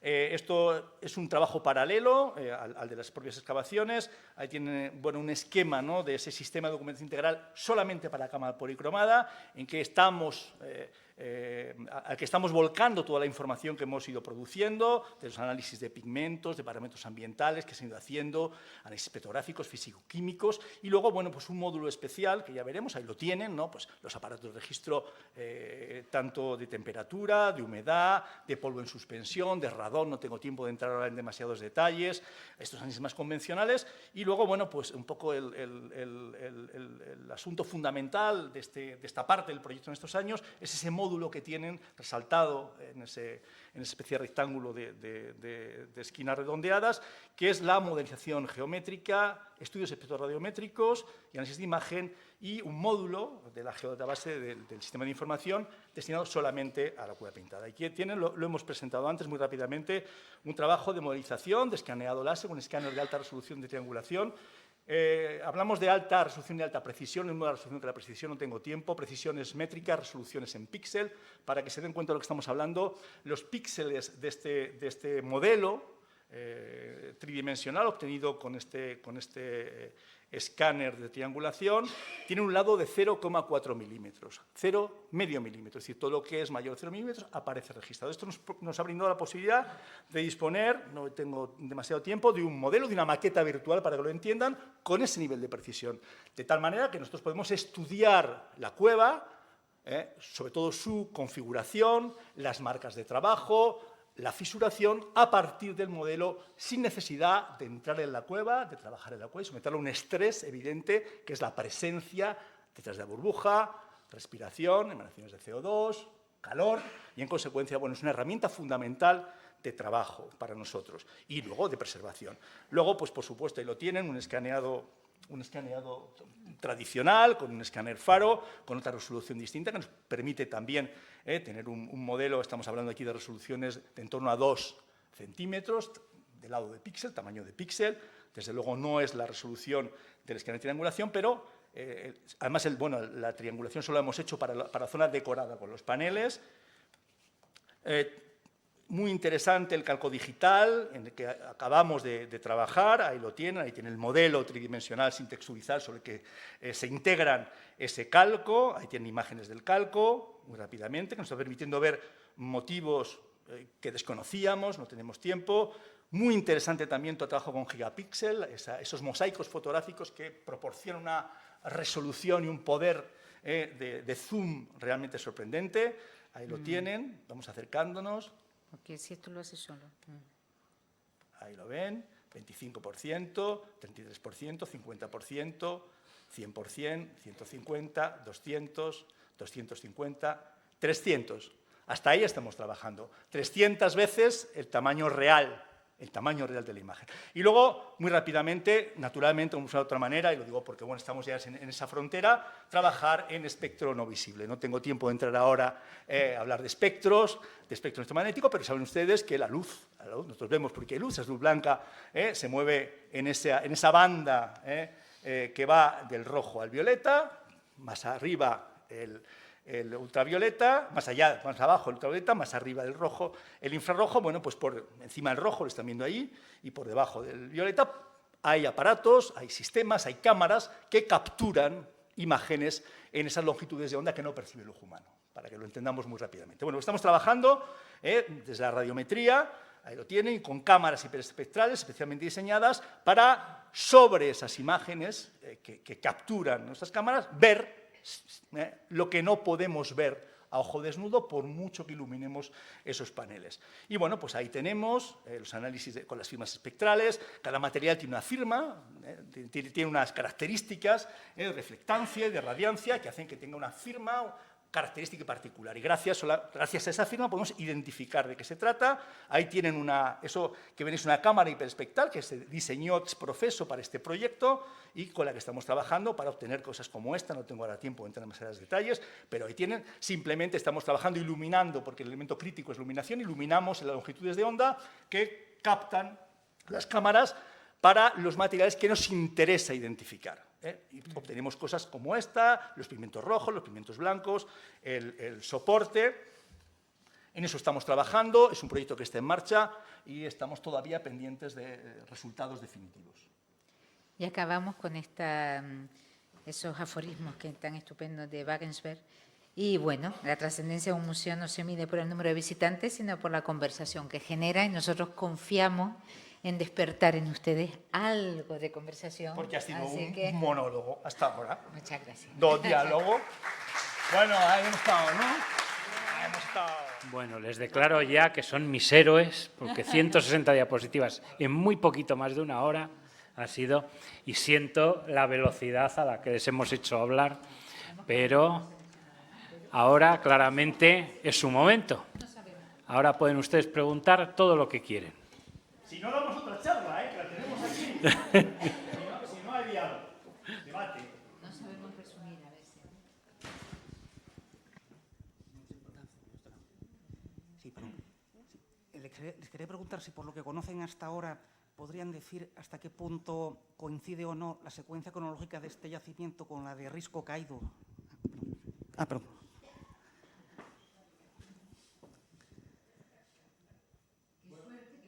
Está en el comité científico de Risco Caído. Sí, bueno, estaba mientras se preparó la candidatura. Bueno, es que no sé si lo saben, Risco Caído y los paisajes sagrados de Montaña Gran Canaria se ha declarado Patrimonio Mundial de la Humanidad en la última reunión del Comité del Patrimonio Mundial de la UNESCO, reunido en Bakú. Y bueno, es un expediente que tiene como parte sustancial una serie de yacimientos prehispánicos, indígenas, en que ocupa un lugar fundamental el santuario, oratorio, observatorio. Hay que ir a una polémica realmente importante, ¿no?, de Risco Caído, que es una cámara artificial, precisamente, con una arquitectura muy singular, cupuliforme, parabólica, con ese grabados, precisamente, de esos triángulos púbicos que hemos visto en las primeras imágenes. Y, bueno, pues la cronología de Risco Caído. La verdad es que tenemos un problema importante para fechar Risco Caído.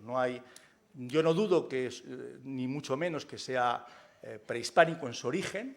Es una cueva que manifiestamente ha sufrido transformaciones, se ve, y hay una serie de fechas que no son del todo fiables, en mi opinión, por la naturaleza de la muestra fechada, que nos llevarían al momento finalísimo de la secuencia indígena. Es decir, estamos hablando de finales del siglo XV, segunda mitad del siglo XV, y en fechas calibradas, igual la horquilla se nos va un poquito más allá. En consecuencia, si esa fecha la tomamos como válida, si efectivamente Risco Caído es como dicen, bueno, dirán ustedes, ¿y este señor que estaba ahí sentado en el comité no lo piensa? Bueno, yo efectivamente no dudo en ningún momento, ¿no?, del valor del yacimiento. La interpretación plantea algún problema, no está claro que sea un marcador calendárico, no hay unos marcadores claros. Es verdad que la luz del sol entra durante la época del año y la de la luna por una especie de óculo e ilumina una parte del yacimiento, de la cueva artificial. Ya digo, no dudo, insisto, no dudo en que eso originalmente sea de época indígena, aunque las transformaciones finales no sabemos muy bien cuándo fecharlas. Digo, si eso es así, y nos queremos las fechas, y bueno, las fechas, ya digo, tienen su carácter cuestionable. Efectivamente, la cueva pintada, el momento final de la ocupación del poblado, que ya hemos dicho antes, a lo mejor de una forma demasiado rápida, como hemos dicho todo, que se fecharía a finales del siglo XV, principio del XVI. No tenemos la posibilidad de certificar con mayor precisión el momento de abandono de esas estructuras. Finales del XV, principio del XVI, el material no da más información, ni las fechas con su horquilla de calibración, ni el material arqueológico asociado, pues estaríamos en un momento ampliamente coetáneo del final de Risco Caído, Nada más podemos decir. Bueno, por otro lado, es verdad que la Declaración de Patrimonio Mundial concierne no solo el Risco Caído y los espacios sagrados de montaña de Gran Canaria, con lo cual ahí es verdad que en toda esa declaración, todos esos conjuntos que hay, sí que hay pues trabajos más específicos e investigaciones más específicas que sí, que hay... en otros de los bienes que integran el expediente, ¿no? el Pues, expediente. bueno, me da la impresión que conoce, ¿no? Ventaiga, Acusa, no. Hay mucha información en la red. Cueva de ¿no? los Si alguien tiene Candiles, por interés, ejemplo, que hemos la Cueva de puesto, los forma Candiles. parte del expediente, Acusa y todas las cuevas funerarias, los graneros colectivos, es decir, que luego a partir de ahí, yo creo que de una forma muy inteligente, el expediente se amplió justamente porque Risco Caído, a pesar de su monumentalidad, pues tenía quizás determinados elementos que se vieron complementados perfectamente con la inclusión de todo lo que fue la cuenca, ¿no? La caldera de Tejeda y toda una serie de yacimientos que realmente forman parte de lo más espectacular de la arqueología de Gran Canaria. No sé cuál es tu opinión, pero yo creo que sí que fue un gran acierto. Ah, no, sí, desde luego. No, es verdad que bueno, no estamos aquí para el expediente, pero el expediente nació inicialmente con la idea de poner en valor Risco Caído, que es ahora mismo un elemento más. Es cierto que, bueno, pues se le ha dado muchísima relevancia por ese supuesto o real interés desde el punto de vista arqueoastronómico, calendárico, pero hoy en día el expediente comporta una serie de bienes, no solamente tecnología prehispánica, no sé, bienes culturales, que llegan prácticamente hasta la actualidad. Entonces, bueno, el expediente, en mi opinión, ha ganado bastante en solidez, ha ganado bastante en profundidad cronológica, y yo creo que ese elemento también ha jugado un papel muy importante a la hora de que el Comité del Patrimonio Mundial, de países representados en el Comité de Patrimonio Mundial de la UNESCO, votaran a favor del expediente de manera unánime, además, y en un proceso que fue sorprendentemente rápido. Así que yo sigo sorprendido de la velocidad y de la falta de obstáculos con que el expediente se tramitó y se aprobó. Y esto, bueno, seguramente dice mucho del equipo que lo impulsó, y no estoy hablando de mí, no, ni muchísimo menos, la gente que estaba detrás, de los colegas que dedicaron años de esfuerzo a aportar el expediente y a presentarlo.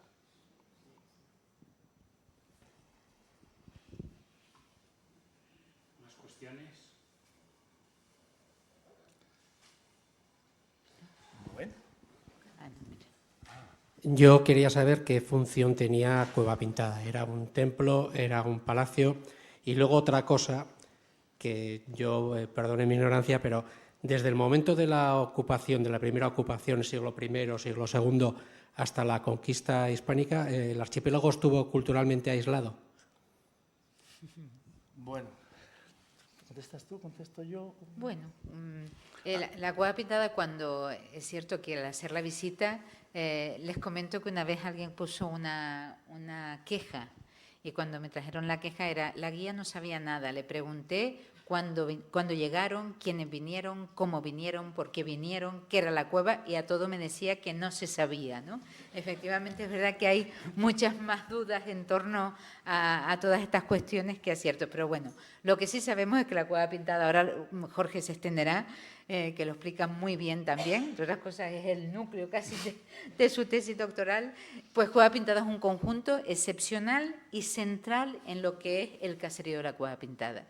Y en esta sociedad donde lo profano y lo sagrado, ¿no?, se mezclan, lo que está claro es que no era, a pesar de que en el momento del descubrimiento se decía que había momias, vasijos y otros objetos, ¿no?, u otros enseres, no era una cueva funeraria. Tenía que tener sin duda un componente simbólico muy relevante dentro de lo que era el poblado, vinculado también a lo que es una sociedad extremadamente jerarquizada, sobre todo en esa etapa final, porque lo que sí está claro es que, aunque la ocupación del poblado va del siglo VI al siglo XVI aproximadamente, y la Cueva Pintada seguramente estaba construida, ¿no?, porque la cueva se construye en torno a esa fecha, en torno al siglo VII, no sabemos si estaba pintada desde el principio.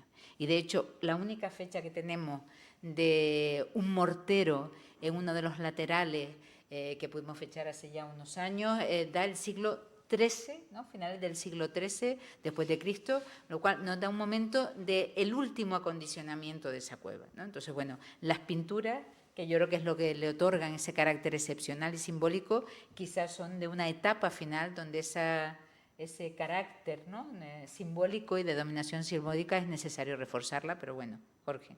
Sí. Bueno, vamos a empezar por el poblamiento. Se refiere al conjunto de las islas, y es verdad que ya esto plantea un problema porque la cronología que manejamos a día de hoy no es uniforme para todas las islas. Hablamos de una frecuentación con datos no demasiado robustos, que podría, lo he dicho antes, para algunos colegas remontar a época fenicia, época púnica. Es verdad, y esto es un dato que seguramente hayan conocido por la prensa, que saltó, bueno, a los medios de comunicación hace un par de años. Hoy en día sabemos con seguridad absoluta que en el islote de Lobos, que es una pequeña isla que se sitúa al noreste de Fuerteventura, hay una instalación seguramente relacionada con la explotación y el comercio de la púrpura de época romana, con un material incontestable, que está fechada con precisión siglo I antes del Era Común, siglo I después, es decir, porque coincide con el apogeo de la industria de la púrpura, en todas casos protagonizada por ese rey tan singular de Mauritania que fue Juba II, casado ni más ni menos con Cleopatra Selene, la hija de Marco Antonio y Cleopatra, un rey helenizado, latinizado, que hablaba púnico, seguramente también líbico, en fin, bueno, ahí está.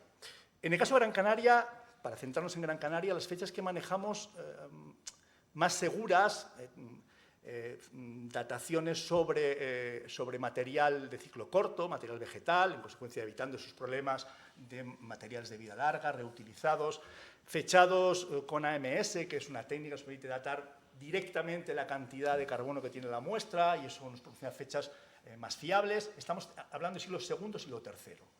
Es verdad que esa gente que está allí en el siglo II o III da la impresión que pudo llegar un poquito antes, ¿no?, para tener tiempo de llegar allí, instalarse, reconocer la isla, penetrarse al interior, porque significativamente, esto es muy interesante, hoy en día las fechas más antiguas están en el interior de la isla y no en la costa. No había población en la costa, no lo sabemos, pero es verdad que ya tenemos, bueno, pues no quiero equivocarme. Miren, en la cual tenemos aproximadamente 60 fechas de carbono 14. Hoy en día en la isla, con las últimas publicadas, están en torno a las 400 o 500 fechas de carbono 14 para la isla de Gran Canaria. Es sorprendente que con tanta datación no tengamos nada muy antiguo en la costa. Hay gente que llegó huyendo de algo, se refugió hacia el interior, el atavismo de la montaña, en fin, no lo sabemos. En todo caso, siglo II, siglo III, final, lo ha dicho usted muy bien, en el momento de la conquista. Entre esos dos extremos pasó algo, llegó gente. Es verdad que una hipótesis que se maneja para explicar el poblamiento es la posibilidad de diferentes arribadas de población, de oleadas diferentes que podrían llegar en momentos distintos a todas o solamente a algunas de las islas. Es cierto, como he comentado antes, que lo que más llama la atención cuando se acerca a esta arqueología tan singular es el carácter tremendamente individualizado de esas culturas, singularizado. Resultado fundamentalmente del aislamiento, de la evolución en un medio cerrado, del ensimismamiento de las islas. ¿Eso es compatible con que haya habido llegadas ocasiones de población? Pues seguramente sí, pero que tiene un impacto decisivo en la configuración de la sociedad tal y como la conocemos. Es decir, que los cambios que se observan en la dinámica de poblamiento de la isla de Gran Canaria, que los hay, en el modo de enterrar, en los poblados, da la impresión que son más el resultado de la evolución interna, de la endoculturación, que del estímulo provocado por foráneos que llegan. Ahora bien, por ejemplo, hoy en día, son datos muy recientes que hay que contrastar. Se está trabajando bastante, bueno, no solamente en Canarias, bueno, pues en toda la arqueología, ¿no?, a nivel mundial, con la paleogenómica, análisis de, ¿no?, los ADN antiguos. Esto es muy importante. Hasta ahora habíamos trabajado muchísimo con genética de poblaciones actuales, es decir, con esos relojes moleculares que están en todos nuestros genes, pero no directamente con ADN antiguo, fósil, por decirlo así, de huesos. Bueno, eso es muy importante y eso ahora se está consiguiendo, ya lo saben, y en Canarias, bueno, afortunadamente hay un equipo de gente muy dinámica, de gente muy joven, muy bien formada, que está trabajando con estos datos, y además la ventaja de Canarias es que tenemos muchísimos restos humanos provenientes de excavaciones antiguas, que salvando los problemas de contaminación son muy útiles. Bueno, pues bien, para Gran Canaria ahora mismo se está barajando, a partir de estudios genéticos de ADN antiguo, la posibilidad de una arribada de población en torno al siglo VIII. ¿Por qué siglo VIII? Bueno, porque efectivamente estos análisis genéticos proporcionan una especie de reloj molecular, lo que se llama la coalescencia, que es la tasa de mutación genética que nos llevaría al siglo VIII en el norte de África. ¿Pudo llegar gente? No podía gente. Es verdad que el norte de África está ahí al lado. Fuerteventura y la costa vecina están separados por 90 kilómetros. Eso nos recuerda dramáticamente todos los días la llegada de pateras. No es fácil llegar desde enfrente, justo, está la corriente de Canarias, pero se llega. El más problema es salir que llegar. ¿Llegó gente en el siglo IX? ¿Por qué no? Sabemos que en el siglo IX, XI, frente a las costas de Canarias, en un puerto muy importante, del que hablábamos en la conferencia, se llama Lunlanta. Puerto frecuentado, el puerto seguramente más meridional, que alcanzan las flotas musulmanas durante la Edad Media. Lunlanta. ¿Por qué no pudieron llegar? Hay algunas tradiciones en las fuentes musulmanas sobre la llegada de aventureros desde Lisboa, que mezclan el mito y la realidad, y no tenemos seguridad absoluta. Pudo ser y se está investigando. ¿Por qué no? ¿Por qué no? Pero no tenemos ninguna prueba fehaciente. En todo caso, si esa arribada se produjo, no parece que haya marcado de manera notable la dinámica poblacional de la sociedad isleña. En cuanto a la Cueva Pintada, y con esto acabo. ¿Qué era la Cueva Pintada? Bueno, ¿qué pensamos a día de hoy? Es verdad que cuando se descubrió la Cueva Pintada, ahí bebemos de los datos que conservamos y aquí pues siempre tenemos la duda, ¿no? Esto fue así, se vio así, alguien lo contó, es de primera mano, segunda, pero los datos parecen bastante concluyentes, se repiten en varios textos, dentro de la Cueva Pintada, y cuando decimos Cueva Pintada entendemos la cámara policromada, que esa es otra cuestión, estaban donde están las pinturas o al lado. Bueno, la cámara policromada aparecieron cadáveres. Otros textos dicen momias. Cuando decimos momias seguramente estamos hablando de fardos funerarios. ¿De acuerdo? En consecuencia, por lo menos una función vinculada al mundo funerario, quizá más en el plano ceremonial.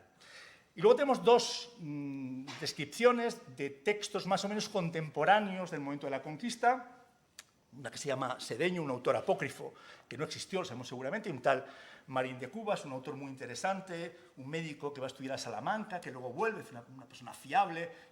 El primer arqueólogo, por decirlo así, nos da datos fehacientes de las ruinas de la época, siglo XVII, escribe dos versiones de una historia, en fin, no tengo tiempo para entrar en detalles. Las dos hablan de lo que era el palacio de los Buenartemes. Una, la de Sedeño, describe la pintura con que estaban ornados los muros del palacio y les garantizo que es difícil, leyendo esa descripción, no estar describiendo esas pinturas que han visto ustedes. Unos dameros, unos quesos por el techo, en fin. El dato de Marín de Cubas habla de que la casa del Guanarteme, del rey de la isla, de esos aristócratas que moldean el poder, era una gran casa, unas casas, como las casas consistoriales, ¿no? Casas, donde había cadáveres, graneros y casas para vivir. Es decir, que es difícil no ver en esa Cueva Pintada, en ese complejo troglodita, algo parecido a lo que podría ser el palacio, esa morada aristocrática, esa casa de los orígenes, en realidad, donde se conservaba la legitimidad del poder del linaje aristocrático, ¿no? Entonces, bueno, ¿es seguro? No, pero los datos son bastante compatibles. Lamentablemente, lo hemos dicho antes, la cueva se vació en el momento de su descubrimiento, 1862, y lo demás del complejo en el año 1970 con palas excavadoras. Bueno, y una parte con pico y pala, lo que estaba cerquita de las cuevas, y de ahí se recuperó muchísimo material. Entonces, bueno, aquí es verdad que, bueno, pues vamos, en fin, dependemos muchísimo de esta información, que no es de primera mano, y de las intuiciones que vamos construyendo a partir del análisis de lo que vamos encontrando. Ahora bien, está claro que la Cueva Pintada, el complejo troglodita, forma el núcleo central del asentamiento. Todo el poblado orbita en torno a esa cueva. De hecho, está saturado, hay como una especie de interés en colocarse lo más cerca posible de la cueva. Y a medida que nos alejamos de la cueva, la densidad de la ocupación disminuye, ¿no? Se es mucho menos saturado. ¿Por qué? Bueno, pues tiene algo que ver con esto, casas del linaje, casas de los orígenes. Bueno, resulta muy sugerente. Y desde luego, las pruebas de ser absolutamente concluyentes son bastante plausibles. Pero bueno, esto tiene la arqueología. Entonces, por ahí puede ir la interpretación. Que también algunas personas han interpretado como un calendario, y que nosotros es verdad que en algunos de los elementos, ¿no?, y unidades expositivas se menciona, y que cada vez nos alejamos más de ese planteamiento, ¿no? que esos motivos puedan ser pinturas. calendáricos. Bueno, también sabemos, y eso gracias a los textos, una vez más, que buena parte del conocimiento estaba monopolizado por los linajes aristocráticos, ¿no? Que lo dice, ¿no? Con los cuentos y los cantares decían a los demás lo que tenían que creer, dicen los textos, decían a los demás. Y desde luego ya pueden imaginar que el cómputo del tiempo en sociedades de este tipo, y sobre todo en sociedades isleñas, donde la supervivencia, porque no lo olvidemos, cuando llegan los europeos a las islas, los canarios, ningún canario de ninguna isla navega. Sorprendente para una sociedad insular. Una anomalía histórica. Eso nos invita a pensar si alguna vez conocieron las técnicas de navegación, si los llevaron allí o fueron por sus propios medios. En todo caso, si fueron por sus propios medios, por una razón que se nos escapa, y aquí ya, bueno, pues, ¿no? El mundo ritual, el mundo de los tabús, perdieron, abandonaron, renunciaron a navegar. Y cuando llegan los europeos, no navegan. Nadan, son grandes nadadores, compiten, rivalizan. En la natación, yo pienso un poco en la película esta de Rapa Nui, se han visto, ¿no? Esas justas, ¿no? Para nadar, pero no navegan. No navegan. Bueno, es tremendamente llamativo, ¿no? Esta situación. Y, en fin, en esas condiciones, ¿qué podemos pensar, ¿no?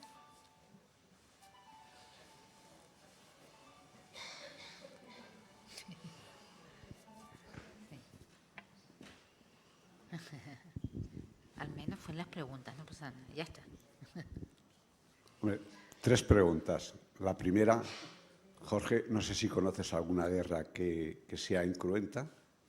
Segunda, ¿qué restos de alimentación se han encontrado? Y tercera, ¿qué restos de creencias o religiosidad había o hubo? A ver, 3 preguntas, muchas respuestas. Sí. Y unas cuantas preguntas que también me gustaría hacerle y hacerle a Estados Unidos. Claro, bueno, por supuesto, no he hecho ningún juicio de valor, no estamos para juzgar, sino para interpretar. Y efectivamente, naturalmente, ¿no? Fue un conflicto, bueno, pues como tantos, ¿no? Pero en fin, desde luego fue una guerra difícil para los canarios, que aguantaron 5 años. Tenerife cae, que es una isla seguramente más poblada, por lo tanto que tenemos, en 2 campañas. 2 campañas de adelantado, y sin embargo, bueno, pues es verdad que, en fin, no tenemos tiempo de entrar en la cronología, pero bueno, a lo que iba, por supuesto que sí, sin ningún problema. De la alimentación, muchos datos, muchísimos datos. Aparte de lo que dicen los textos, bueno, pues se ha trabajado muchísimo, por ejemplo, con la agricultura, con las semillas. Sabemos que las especies de cereal consumían. Cebada, que por otra parte es el cereal bereber por antonomasia, para fabricar el famoso gofio del que habrán oído hablar, que es un alimento de origen prehispánico, de harina tostada, básicamente cebada. Tenían trigo, tenían legumbres, lentejas, habas, consumían carne, guisantes, consumían carne fundamentalmente de cabra, también oveja, cerdo, y esto, bueno, es muy interesante, ¿no? El tema del cerdo, del tabú, ¿no? Para hablar del origen del poblamiento. No tenían animales mayores, es decir, no tenían vacas, hasta caballos, burros hasta la llegada de los castellanos. El marisqueo, el mar. El mar, el litoral, es un litoral muy rico. Bueno, de Burgaos, como los que hemos visto decorados, pero hay cientos, miles de patelas, también la pesca, por supuesto, son sociedades ganaderas, agricultoras, pero también mariscadoras, pescadoras y recolectoras, ¿no? Entonces, sí. Y luego la última pregunta. Interesante, perdona que te corte, bueno, por lo que me concierne la pesca siempre de especies que se pueden capturar desde la costa. Es cierto que es otro elemento más que nos lleva a pensar que no se adentran, ¿no? En alta mar, que muchas veces dicen, no se ha encontrado, ¿no? Todavía el elemento de navegación que pruebe que se alejaban, ¿no? De la costa. Pues también todo lo que concierne a las especies que se consumen durante la etapa prehispánica están siempre vinculadas al litoral, ya sean bentónicas, es decir, vinculadas a los fondos, o ya sean pelágicas. Hay sardinas, pero son siempre las pequeñas, las que se acercan a la costa. Entonces, bueno, ahí hay también un elemento importante en cuanto a la alimentación. ¿La última pregunta? ¿Y la última era? Las creencias. A Corán. Las creencias. Bueno, vamos a ver, en Gran Canaria tenemos, afortunadamente una vez más, bueno, la fuente fundamental de información son los textos. Es verdad que la arqueología, bueno, pues nos da pistas sobre esos elementos de carácter más simbólico, esos espacios, esas cuevas decoradas con grabados, santuarios. Bueno, a partir de los textos sabemos o intuimos que, bueno, que los canarios de Gran Canaria, o digamos canarios, los canarios, etnónimo que por otra parte no sabemos si es un etnónimo autoimpuesto. Yo tengo la impresión de que no es así, colegas que piensan que sí, que el canario es un etnónimo autoimpuesto. Los canarios se llamaban a sí mismos canarios de la isla Gran Canaria. Yo no lo tengo muy claro, pero bueno, esto es otra cuestión. Bueno, pues que tenían un panteón presidido por un único dios, al que llamaban a Corán. Es verdad, y esto es muy importante, no hay que olvidarlo, que todos esos documentos de los que estoy hablando están pasados por el filtro colonial, de que la interpretación de ese mundo, de las creencias, del mundo religioso, que por otro lado, bueno, como decía Carmen, lo invadía todo. Nosotros hablamos de todo esto desde una cosmología, ontología que podemos llamar naturalista o humanista, ¿no? Donde separamos lo físico de lo espiritual, reservándonos como humanidad lo puramente espiritual. Es evidente que la forma de entender el mundo y a las gentes de estos canarios no era ni mucho menos la misma que la nuestra, y no estaba seguramente presidida por una cosmología de este tipo, naturalista, separando claramente lo espiritual de lo material para entendernos, ¿no? Bueno, y en consecuencia es fundamental tener siempre muy presente la distorsión que el filtro colonial de los que describen acerca de este mundo, sean quien sean sus informantes, es un tema también muy importante. Casi toda la información textual que tenemos de los canarios de Gran Canaria es una información que procede de los canarios que quedan en la isla. Subsidiariamente de algunos deportados a Sevilla. Andrés Bernaldez, el famoso cronista de los Reyes Católicos, habla de los canarios que conocen Sevilla, en la Puerta del Miojar, de los canarios exiliados en la península para convertirlos, muchos esclavizados, y nos da alguna información. Salvo esto, todo el resto procede de los canarios. ¿Por qué digo esto? Porque los que quedan allí son una fracción aristocrática que monopoliza el poder político y religioso. Tienen su punto de vista sobre su religión, de ese grupo dominante. Entonces, bueno, hay que estar muy precavidos sobre estas distorsiones. Pero en todo caso, bueno, un dios que domina el panteón es una transposición del monoteísmo cristiano. Realmente tienen un dios, una Corán, un dios supremo, que a su vez reinaba sobre un panteón de carácter astrolátrico, porque es verdad que los datos son bastante recurrentes. En general los canarios adoraban al sol y a la luna, los canarios de Gran Canaria, los de Tenerife. Bueno, luego todo este mundo de los ídolos que estamos viendo, de esas figuras relacionadas con la fertilidad, como sin duda ninguna esos triángulos públicos que hemos visto. Algunos rituales. Bernaldez, por ejemplo, ¿no? Nos habla de un santuario, ¿no? que ya los castellanos en una de las operaciones militares entran en una casa de oración, donde había, dicen ellos, una figura de mujer de madera de largo como de media lanza, en torno a 1,5 metros, con todos sus miembros por de fuera, es decir, desnuda.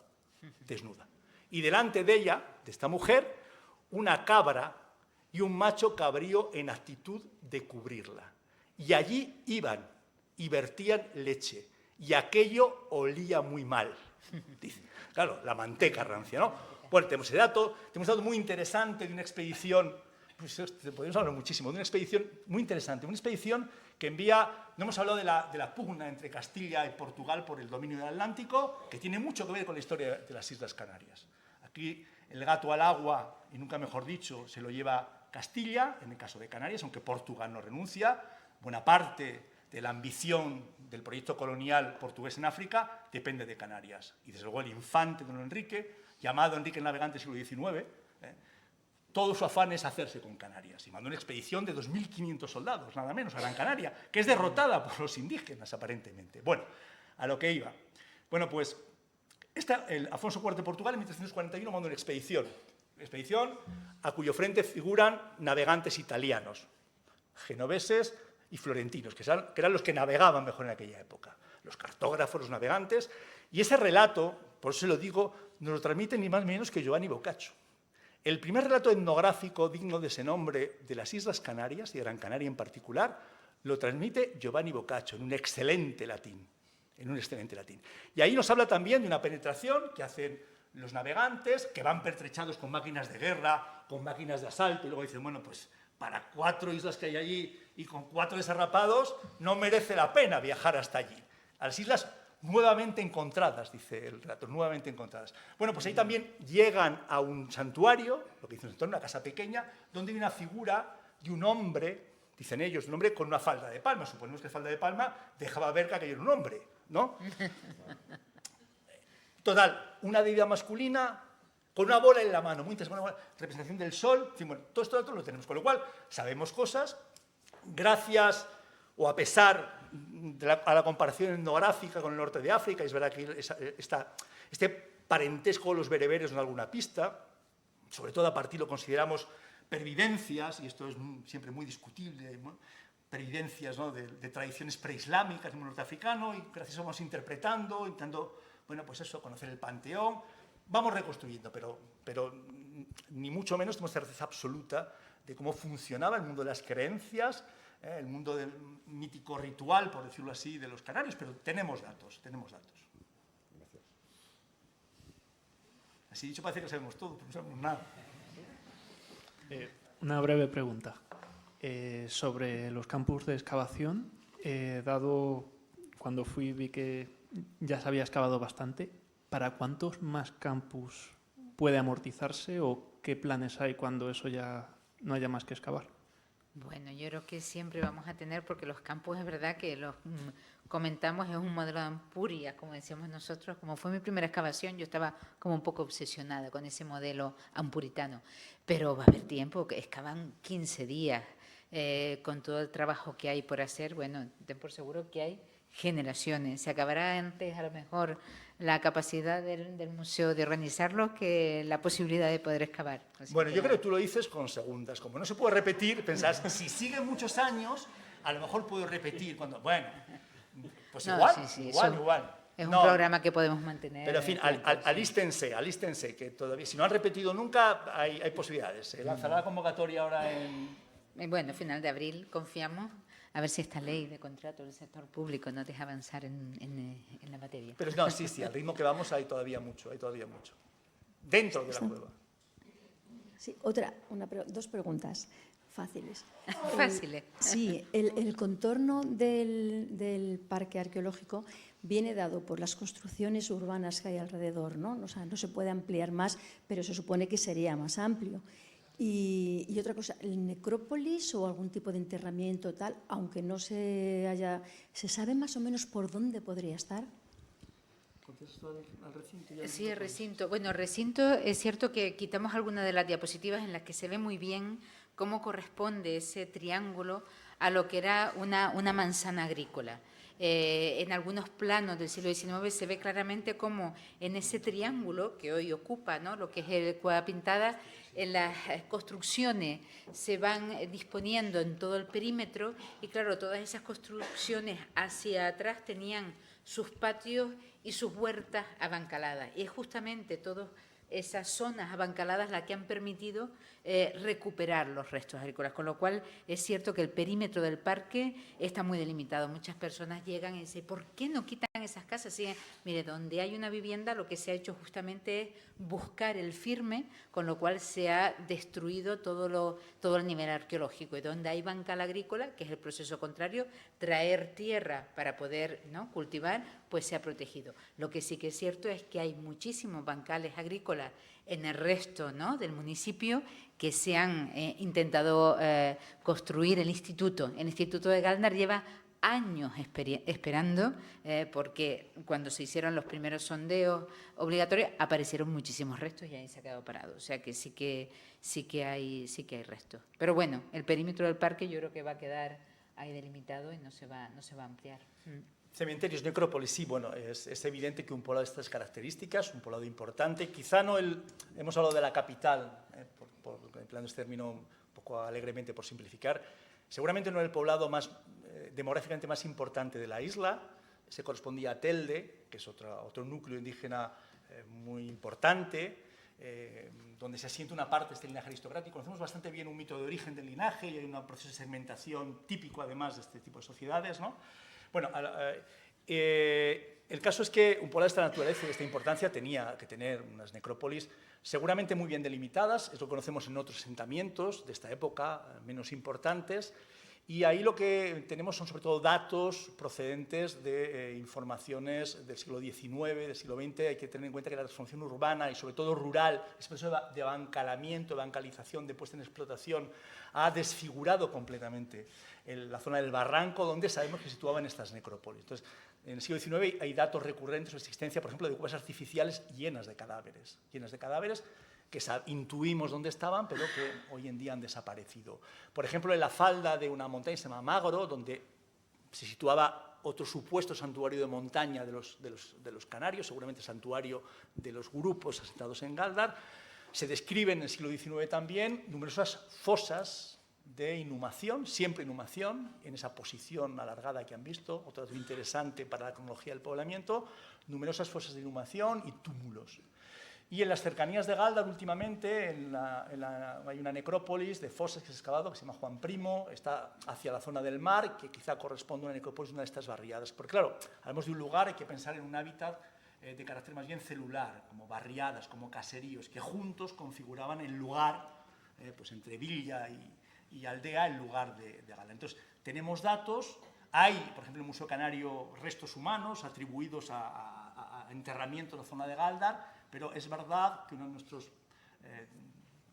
asuntos pendientes, bueno, digo nuestros por decir algo, ¿no? de los que vengan detrás, porque ya tenemos demasiadas preocupaciones con lo que tenemos, precisamente tendría que radicar en intentar localizar si puede ser las necrópolis. Hemos prospectado bastante, pero ya te digo que donde tenemos datos, en las cercanías de asentamiento, la desfiguración es tal que todas esas cuevas se han transformado en estanques, en alpendres, en almacenes, en fin, que es muy difícil, pero por ahí andaban, seguro.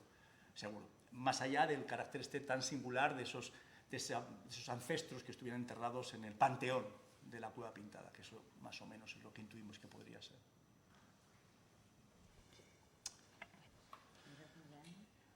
Bien, yo creo que ya hemos explotado bastante bien a nuestros conferenciantes y les hemos permitido explayarse todo lo que no les hemos dejado en la conferencia. Así que muchas gracias a todos y ya saben, les invitamos a venir a oír la conferencia de la semana que viene en este ciclo y cualquiera de las otras actividades que programa el museo. Muchas gracias. Muchas gracias.